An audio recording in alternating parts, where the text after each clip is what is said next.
In today's video, I'm going to teach you how to add a custom domain in Odoo. If you want your Odoo website to use your own branded domain instead of a default address, the good news is that the process is very simple.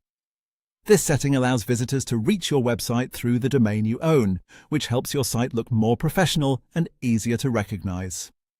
To get started, open Odoo and make sure you're in the correct database and have access to the website settings. Once you're inside, go to the Settings menu. This is where Odoo keeps the main configuration options for your system, including the settings related to your website. After that, look over to the left-hand panel and find the Website section. Click into it so you can view the website-related options. This area contains the settings that control how your website behaves and how it appears online, including the domain configuration. Once you're in the Website section, you'll see a field where you can enter your custom domain. This is where you'll type the domain that belongs to you and that you want to direct to your Odoo website.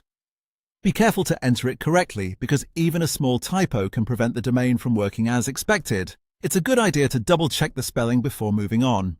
When you add your custom domain here, you're telling Odoo which domain should be linked to your website. This is the main step in the process, and once the correct domain is entered, your Odoo site is set up to use that address. And that's all there is to it. As you can see, adding a custom domain in Odoo is quick and straightforward. If you're setting up a business website, online store, or company portal, using a custom domain is a great way to create a cleaner and more trustworthy web presence. One quick tip before you finish.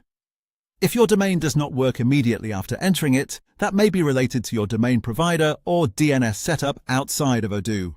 In Odoo itself, the part you need to complete is simply entering the custom domain in the website settings. Thanks for watching, and now you know how to add a custom domain in Odoo.